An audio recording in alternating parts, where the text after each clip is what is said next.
بسم اللہ الرحمن الرحیم۔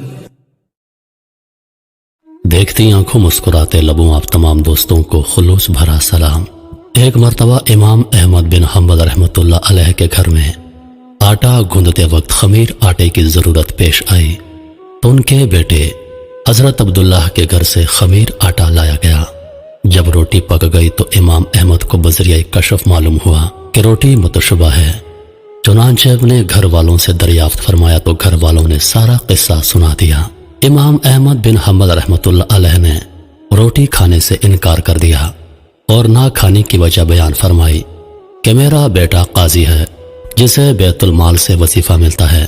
امام احمد کی رائے میں سرکاری خزانے کا مال مشکوک تھا، یعنی اس کا حلال ہونا یقینی نہیں تھا، اور ایسے مال کا کھانا اور استعمال کرنا اگرچہ عام لوگوں کے لیے جائز ہے، لیکن امام احمد جیسے عظیم المرتبہ لوگ اس سے پرہیز کرتے تھے۔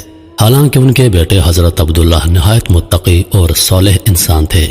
تقوی کا یہ عالم تھا کہ رات کو اپنے گھر میں سونے کے بجائے والد محترم کے گھر کے دروازے کے قریب لیٹتے کہ شاید والد محترم کو کسی وقت میری ضرورت پڑے۔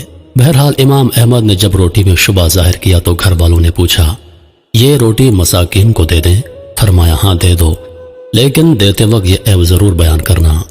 چنانچہ گھر والوں نے جب وہ روٹی مساکین کو دینی چاہی تو انہوں نے بھی وہ روٹی کھانے سے انکار کر دیا۔ گھر والے پریشان ہو گئے، انہوں نے امام احمد سے مشورہ کیے بغیر وہ روٹی دریا میں بہا دی۔ امام احمد کو جب اس بات کا علم ہوا تو امام احمد بن حنبل رحمۃ اللہ علیہ نے ساری زندگی مچھلی کھانا چھوڑ دی کہ مچھلیوں نے وہ متشبہ روٹی کھائی ہوگی۔ پہلے زمانے میں صرف مرد ہی تقوی اختیار نہیں کرتے تھے، بلکہ اس زمانے کی عورتیں بھی بہت زیادہ پارسا ہوتی تھیں۔ عورتوں کے تقوی کا بھی ایک واقعہ سن لیجئے۔ امام احمد بن حنبل رحمۃ اللہ علیہ کے بیٹے کا نام عبداللہ تھا۔ یہ عبداللہ فرماتے ہیں کہ ایک مرتبہ میں اپنے والد گرامی کے پاس بیٹھا ہوا تھا۔ اس دوران ایک بوڑھی عورت آئی اور اس نے میرے والد صاحب سے ایک مسئلہ پوچھا۔ ذرا توجہ سے سنیے گا۔ یہ مسئلہ پوچھا کہ میں روئی کاٹتی ہوں۔ میں ایک رات چھت کے اوپر بیٹھ کر روئی کاٹ رہی تھی۔ حکومت وقت کی پولیس کا داروغہ گلی میں سے گزرا۔ اس کے ساتھ روشنی کا بڑا انتظام تھا۔ وہ وہاں کسی سے بات کرنے کے لیے رک گیا۔ جب روشنی بہت زیادہ ہو گئی اور مجھے روئی اچھی طرح نظر آنے لگی تو میں نے سوچا کہ میں ذرا جلدی کاٹ لوں۔ چنانچہ میں نے جلدی روئی کاٹی۔ جب وہ داروغہ طاہر چلا گیا تو بعد میں مجھے خیال آیا کہ ان کا پیسہ تو متشبہ قسم کا ہوتا ہے اور میں نے اس کی روشنی سے فائدہ اٹھایا ہے۔ اب یہ روئی میرے لیے جائز ہے یا نہیں؟ امام احمد بن حنبل رحمۃ اللہ علیہ نے جواب دیا، تم اس ساری روئی کو صدقہ کر دو، اللہ تمہیں اور رزق عطا فرمائیں گے۔ حضرت عبداللہ رحمۃ اللہ علیہ کہتے ہیں، میں یہ سن کر بڑا حیران ہوا کہ یہ کیا جواب ہوا۔ جواب تو یہ ہونا چاہیے تھا کہ جتنی مقدار اس روشنی میں کاٹی اتنا صدقہ کر دو، لیکن ابا جی نے فرمایا کہ ساری روئی کو صدقہ کر دو۔ اس کے بعد وہ عورت وہاں سے چلی گئی۔ کہتے ہیں کہ 2-4 دن بعد پھر وہی بوڑھی عورت آئی اور کہا، جی میں نے امام صاحب سے مسئلہ پوچھنا ہے۔ چنانچہ وہ امام صاحب کے پاس جا کر مسئلہ پوچھنے لگی کہ میں رات کو چراغ کی روشنی میں روئی کاٹتی ہوں تو کبھی کبھی چراغ کا تیل ختم ہو جاتا ہے تو چاند کی روشنی میں کاٹنے بیٹھ جاتی ہوں۔ چراغ کی روشنی میں روئی صاف نظر آتی ہے اور چاند کی روشنی میں صاف نظر نہیں آتی، تو اب بتائیں کہ میں جب گاہک کو روئی بیچوں تو کیا مجھے بتانا پڑے گا کہ یہ چراغ کی روشنی میں کاٹی گئی ہے، یہ چاند کی روشنی میں؟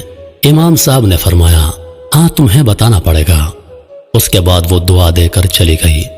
فرماتے ہیں کہ جب وہ عورت وہاں سے چلی گئی تو امام صاحب بھی اس کا تقویٰ دیکھ کر حیران ہو گئے اور مجھے فرمایا کہ اس عورت کے پیچھے پیچھے جاؤ اور دیکھو تو صحیح کہ یہ کس گھر کی عورت ہے۔ حضرت عبداللہ فرماتے ہیں کہ جب میں پیچھے گیا تو وہ بشر حافی رحمۃ اللہ علیہ کے گھر میں داخل ہو گئی۔ پتہ چلا کہ یہ بشر حافی رحمۃ اللہ علیہ کی بہن تھی، جس کو اللہ تعالیٰ نے اتنی تقویٰ بھری زندگی عطا فرمائی تھی۔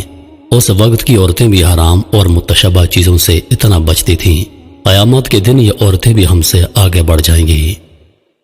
امام احمد بن حنبل رحمۃ اللہ علیہ کہتے ہیں، ایک بار راہ چلتے میں نے دیکھا ایک ڈاکو لوگوں کو لوٹ رہا ہے۔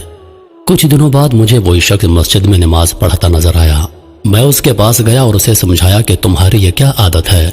خدا کے ساتھ معاملہ یوں نہیں کیا جاتا کہ ایک طرف تم لوگوں کو لوٹو اور دوسری طرف تمہاری نماز خدا کو قبول اور پسند آتی رہے۔ ڈاکو بولا، امام صاحب، میرے اور خدا کے مابین تقریباً سب دروازے بند ہیں۔ میں چاہتا ہوں کہ کوئی ایک دروازہ میرے اور خدا کے مابین کھلا رہے۔ کچھ عرصے کے بعد میں حج پر گیا۔ طواف کے دوران دیکھتا ہوں کہ ایک شخص کعبہ کے غلاف سے چمٹ کر کھڑا کہتا جا رہا ہے، میری توبہ، مجھے معاف کر دے، میں اس نافرمانی کی طرف کبھی پلٹنے والا نہیں۔ میں نے دیکھنا چاہا کہ اس بے خودی کے عالم میں آہیں بھر بھر کر رونے والا کون ہے۔ کیا دیکھتا ہوں، یہ وہی شخص ہے جسے میں نے بغداد میں ڈاکے ڈالتے دیکھا تھا۔ تب میں نے دل میں کہا، خوش قسمت تھا جس نے خدا کی طرف جانے والے سب دروازے بند نہیں کر ڈالے۔ خدا مہربان تھا جس نے وہ سبھی دروازے آخر کھول ڈالے۔